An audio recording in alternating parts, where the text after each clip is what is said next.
Hello YouTube, this is Ron once again, reaching out to you from Central Texas, Austin area. I am reaching out because I've got an experience to share with you guys. Happened actually 9 months to the date since me and my lovely wife left the organization known as Jehovah's Witnesses.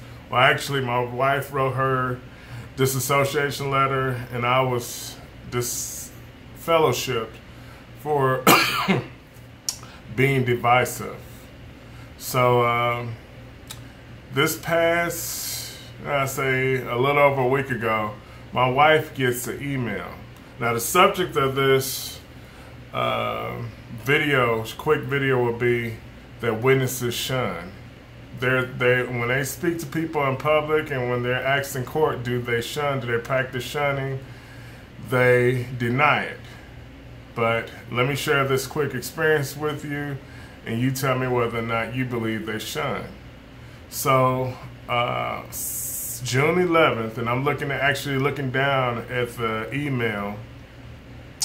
My wife receives an email from our former CEO. Not that he's not serving in our area anymore, but he's our former CEO because we're no longer Jehovah's Witnesses. Now, when we were active witnesses, I give it to him as a compliment. Where a lot of CEOs aren't active with the congregation besides going out in ministry and eating, he would actually get the friends together. He's a single circuit overseer, and he would take out his time and invite the families out to skating parties or skating gatherings. As a witness, you know it's not parties, it's a gathering. He would invite them out, and they would have a good time for a couple hours. So my family, being active skaters, would participate in those skating evenings. I didn't because I would either, if you don't know, I have leukemia, so sometimes I would actually be in the hospital, or there's another simple factor as to why I don't don't participate fully in skating parties. I wear a size 18 shoe, and I haven't found a skating rink that services somebody with feet my big. So I can go and watch, but as far as actually getting out in the skating rink and actually skating, that's not something I could participate in. So, but my wife and kids did. So, June 11th, my wife, after 9 months of us no longer being in the organization, receives an invitation to a skating party. Nice little invitation via email, and she responds. Now, I want you to hear her response, and I want you to hear his response, and tell me your opinion. Let me read it to you. Let's see here. And here it is.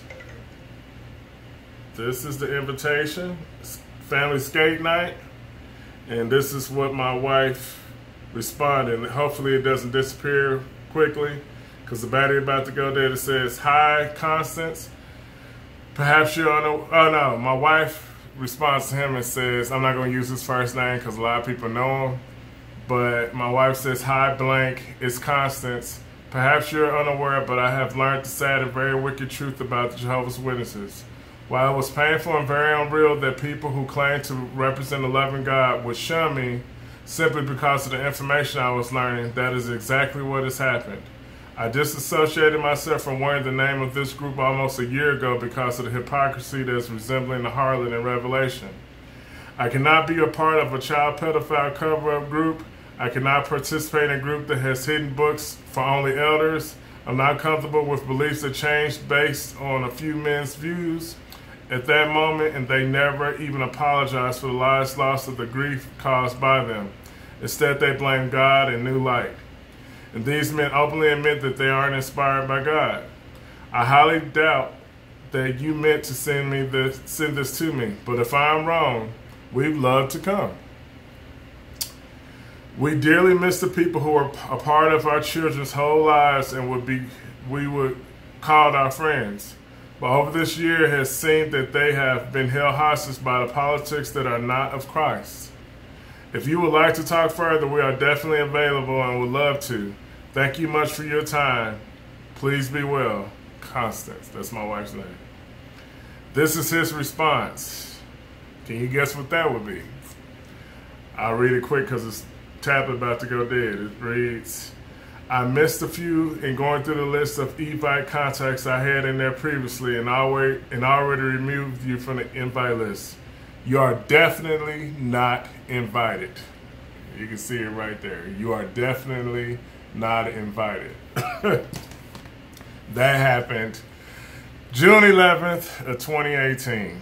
After 9 months to the day, even though my wife said a year, it's actually only been 9 months since we've been part of that organization, since we left the organization. She stopped attending nearly a year ago, and I stopped attending over a year ago full time. And the last meeting I went to was actually the convention July 1st, 2nd, and 3rd of last year.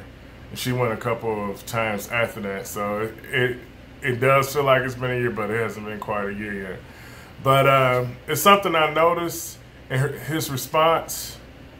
As a witness, you're taught to dismantle people when they have objections to your beliefs. He's a circuit overseer, and you know what he didn't do in his response that he could have taken the time to do as a loving shepherd of the flock, especially as a circuit overseer? He could have, you know what, he could have addressed what my wife said, the accusations. She said that we have issues, that witnesses have issues with pedophilia, with making adjustments to teachings, and then when they make those adjustments, calling new light instead of saying we made a mistake.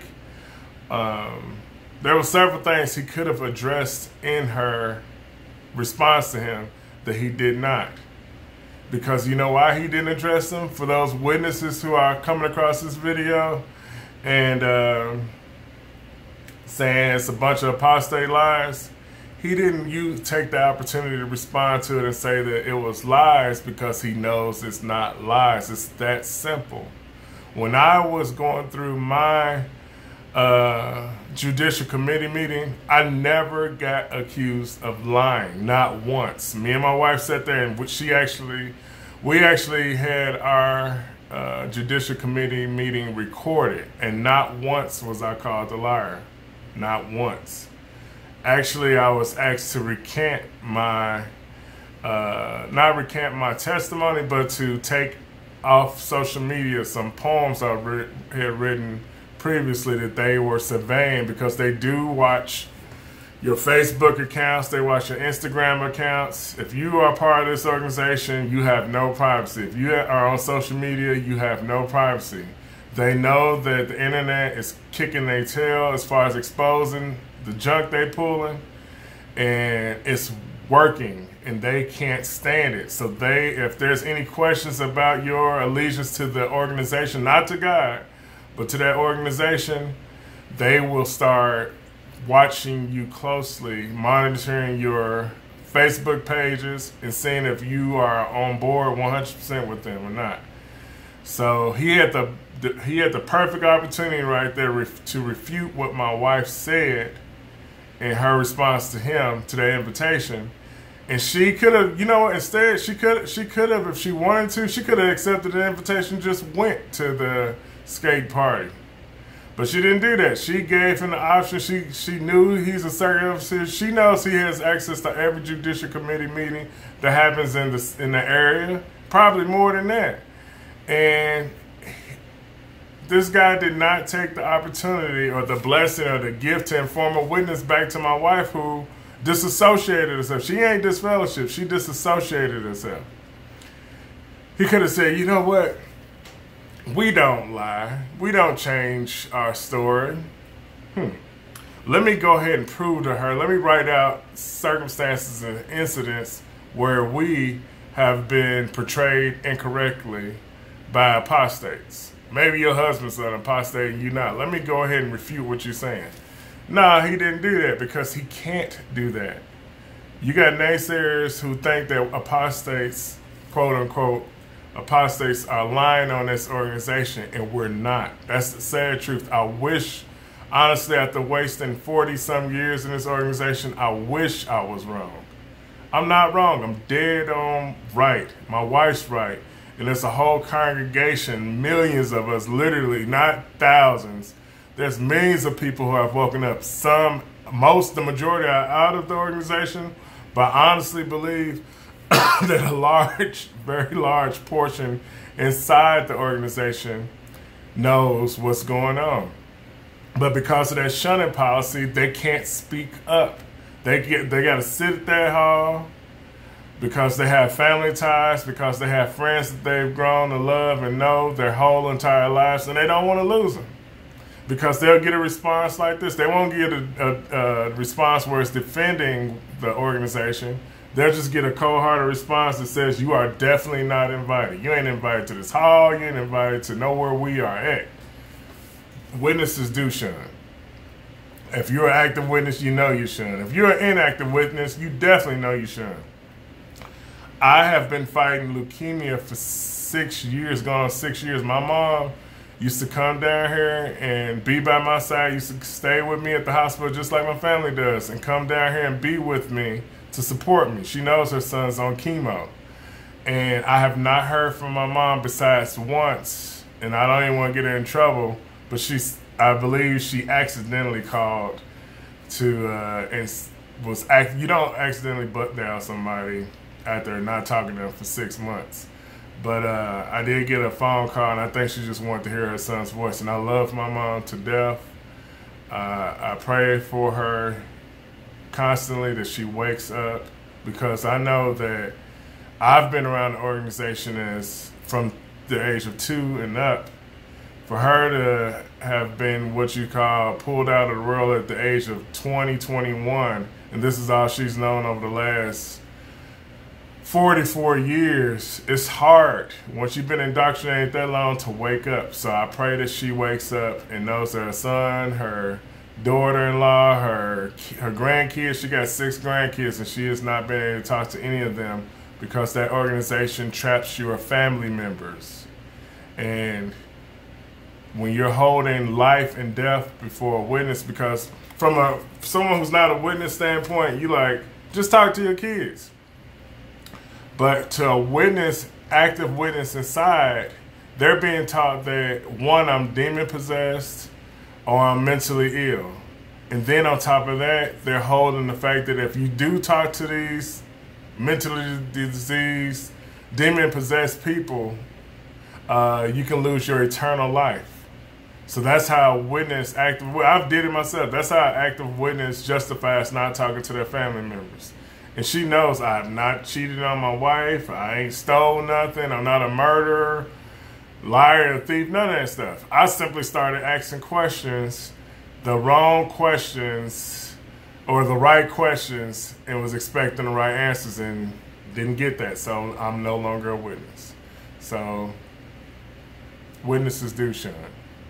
They will say that they don't, and that's definitely not something they're going to tell you if they're having a Bible study with you. They do not want you to know that, because you probably won't become one if you find out that you got to choose your family over that group of men who can change their opinions at the drop of a hat.